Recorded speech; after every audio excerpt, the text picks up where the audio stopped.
wabarakatuh. Di sini kami dari kelompok 4, kami akan memaparkan sebuah materi yaitu tentang kepuasan pasien dan budaya mutu. Tugas ini dibuat untuk memenuhi mata kuliah Manajemen dan Mutu Pelayanan Kebidanan yang diampu oleh Ibu Bidan Anissa, SSTMKes.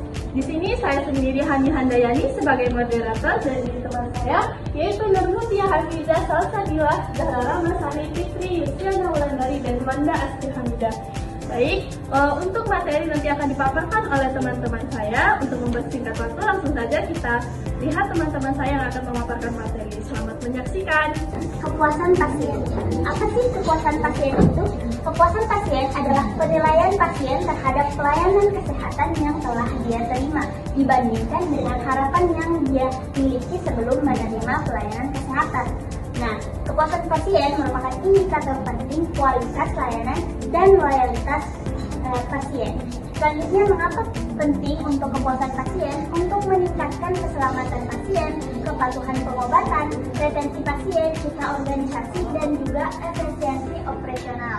Nah, dimensi utamanya yaitu yang dapat mengaruhi yaitu kualitas teknis dan klinis layanan, komunikasi, dan sikap petugas, kenyamanan dan aksesibilitas fasilitas, dan juga ketepatan waktu dan efisiensi.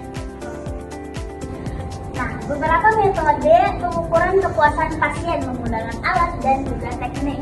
Nah, ini untuk mendapat data yang lebih valid dan juga menjadikan dasar perbaikan untuk layanan kesehatan. Nah, beberapa metode yang pertama, kuesioner dan survei, mana instrumen ini terstruktur yang diberikan kepada pasien setelah menerima layanan. Nah, instrumen ini dapat menggunakan skala Likert untuk mengukur tingkat kepuasan secara kuantitatif.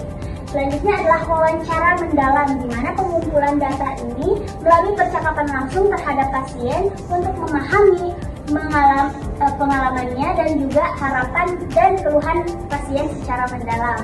Nah, untuk metode selanjutnya ada observasi dan maestri pasien, yaitu pengamatan langsung terhadap proses pelayanan dan penggunaan pasien untuk mendapatkan gambaran nyata layanan tanpa bias responden. Selanjutnya, ada hubungan harapan dan persepsi pasien. Kepuasan pasien terbentuk dari kesenjangan antara harapan sebelum pelayanan dan persepsi setelah menerima pelayanan. Mode ini dikenal sebagai paradigma diskonfirmasi dan menjadi landasan pengembangan mutu pelayanan. Yang pertama ada harapan pasien terbentuk. Harapan dipengaruhi oleh pengalaman sebelumnya, informasi dari lingkungan sekitar, dan kebutuhan personal pasien. Pasien menerima pelayanan. Selama proses pelayanan, pasien secara aktif mengevaluasi setiap aspek interaksi dan prosedur yang dialami. Yang terakhir, ada persepsi dan kesimpulan kepuasan. Jika persepsi melebihi harapan, pasien puas. Jika sebaliknya, muncul ketidakpuasan yang perlu segera ditangani. Budaya mutu dalam organisasi pelayanan. Budaya mutu adalah seperangkat nilai, sikap, dan perilaku bersama yang menempatkan kualitas sebagai prioritas utama dalam setiap aspek organisasi pelayanan kesehatan. 3 pilar utamanya meliputi, yang pertama ada komitmen pimpinan. Pimpinan harus menjadi teladan dan pendorong utama budaya mutu, menetapkan standar tinggi dan mendukung inisiatif peningkatan kualitas layanan. Yang kedua ada perbaikan berkelanjutan. Organisasi bermutu terus mengevaluasi proses, mendengarkan umpan balik pasien, dan secara aktif mencari cara untuk meningkatkan standar pelayanan. Yang terakhir ada keterlibatan seluruh staf. Budaya mutu hanya berwujud bila setiap individu dan organisasi merasa bertanggung jawab atas kualitas pelayanan yang diberikan kepada pasien. Strategi membangun budaya mutu. Seperti yang kita tahu, membangun budaya mutu bukanlah proses instan, melainkan proses jangka panjang yang memerlukan siklus berkelanjutan di seluruh lini organisasi. Lalu bagaimana sih cara kita untuk membangun budaya mutu? Membangun budaya mutu bisa diawali dengan merencanakan, yaitu tetapkan standar mutu. Setelah itu mengidentifikasi apa sih kebutuhan pasien. Kemudian setelah mengetahui kebutuhan pasien, kita bisa mulai mendiskusikan bersama tim, susun program peningkatan layanan yang dapat meningkatkan kualitas pelayanan kita. Yang kedua, ada terapkan. Setelah kita mendiskusikan program-program yang dapat meningkatkan kualitas pelayanan kita bisa mengimplementasikan program pelatihan untuk tenaga kesehatan yang kita punya. Kemudian menetapkan prosedur baru tersebut di layanan kesehatan kita dan melakukan sistem umpan balik pasien secara konsisten. Kemudian yang ketiga ada evaluasi. Di tahap ini kita mengukur kepuasan pasien, bisa menganalisis data dan juga mengidentifikasi kesenjangan di antara standar dan juga kenyataan yang ada di lapangan. Terakhir dengan meningkatkan. Dari hasil evaluasi tadi kita bisa memperbaiki berdasarkan hasil tadi. Kita bisa mengeliminasi hambatan dan memperkuat praktik terbaik yang bisa kita berikan untuk pasien. Kunci keberhasilan pengukuran kepuasan. Jadi, apa kunci agar pengukuran yang kita lakukan ini dapat lebih bermakna dan bernilai? Yang pertama, kita harus menggunakan instrumen yang valid. Jadi, kuesioner atau alat ukur yang kita gunakan ini pastikan telah teruji validitas dan reliabilitasnya agar data yang kita dapatkan ini betul-betul mencerminkan kepuasan pasien terhadap pelayanan yang kita berikan.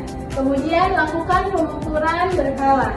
Jadi pengukuran kepuasan pasien ini harus kita lakukan secara rutin agar kita dapat memantau tren, mendeteksi penurunan kualitas lebih awal, dan agar kita dapat merespon perubahan kebutuhan pasien dengan tepat waktu dan dengan cara yang tepat.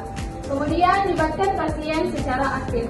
Jadi kita harus membangun lingkungan yang aman dan juga nyaman untuk pasien berpendapat.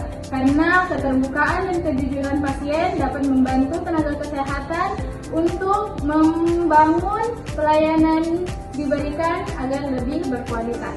Kemudian yang terakhir, tindak lanjuti hasil pengukuran. Dari hasil pengukuran kepuasan pasien ini tentu saja tidak cukup jika hanya dikumpulkan. Kita juga harus menindaklanjutinya dengan cara mengkomunikasikannya dengan tim.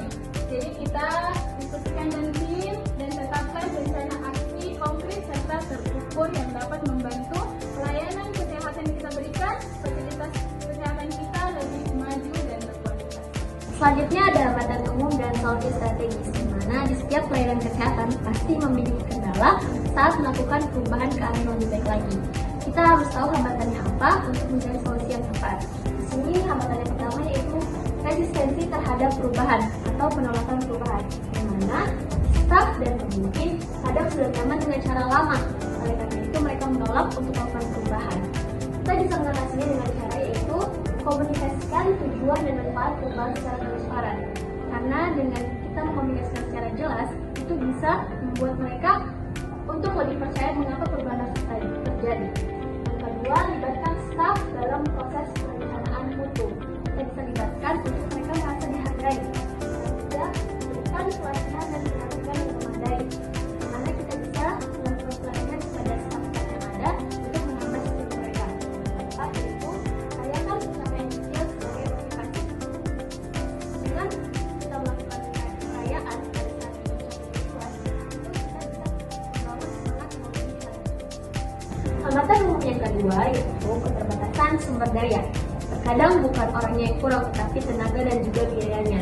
Kita bisa mengubah itu dengan cara yang pertama, prioritaskan intervensi dengan dampak terbesar. Kita fokus pada hal yang terpenting pada dahulu. Kedua, manfaatkan teknologi untuk efisiensi proses. Kita bisa memanfaatkan teknologi yang ada untuk mencapai tujuan yang efisien. Yang ketiga, bangun kemitraan dan kolaborasi tersebut. Kita bisa bekerja sama pada pihak-pihak lain. Yang keempat, jadikan mutu sebagai bagian dari rencana anggaran rutin. Jadi kalau kita dalam sumber daya yang kurang, kita bisa memprioritaskan dahulu mana yang terpenting dan juga memanfaatkan sumber daya. Baik, selanjutnya ada instrumen dan kerangka kerja mutu, yaitu beberapa instrumen yang tersedia untuk mendukung pengukuran kepuasan dan membangun budaya mutu. Yang pertama, ada SERQUAL, yaitu instrumen baku untuk mengukur kesenjangan antara harapan dan persepsi pasien pada 5 dimensi. Yang pertama ada tangible, yang kedua ada reliability, kemudian yang ketiga ada responsiveness, dan keempat ada assurance dan empathy. Kemudian yang kedua ada standar akreditasinya yaitu Kerangka akreditasi nasional dan internasional seperti SNARS atau JCI yang menyediakan standar bentuk pelayanan terstruktur dan komprehensif. Kemudian yang ketiga ada sistem manajemen program, yaitu sebagai platform untuk mencatat, mengelola, dan menindaklanjuti keluhan pasien secara sistematis agar umpan balik menjadi peluang perbaikan. Kemudian ada dashboard indikator mutu, yaitu pemantauan indikator kinerja layanan secara real time untuk memastikan standar mutu dan Selanjutnya, langkah memulai transformasi mutu. Yang pertama, pahami harapan pasien, yaitu mulai dengan mendengarkan melalui survei, wawancara, atau kontak saran. Yang kedua, bangun komitmen bersama. Ciptakan budaya di mana setiap anggota tim bangga memberikan layanan terbaik karena mutu adalah tanggung jawab bersama. Yang ketiga, ukur, perbaiki, dan ulangi, yaitu jadikan pengukuran kepuasan pasien sebagai siklus berkelanjutan untuk terus tumbuh dan berkembang. Jadi, dari materi yang telah dipaparkan oleh teman-teman saya, kita bisa ambil kesimpulan yaitu kepuasan pasien merupakan bagian penting dalam pelayanan kesehatan karena untuk menunjukkan kualitas layanan yang diberikan. Budaya mutu dapat tercapai melalui kerjasama seluruh tenaga kesehatan, pengukuran kepuasan pasien secara berkala, serta perbaikan layanan yang dilakukan terus-menerus agar pelayanan menjadi lebih baik, aman, dan sesuai dengan harapan pasien. Baik, terima kasih. Sekian pemaparan materi dari kami, kurang lebihnya kami mohon maaf. Kami akhiri, wassalamualaikum warahmatullahi wabarakatuh.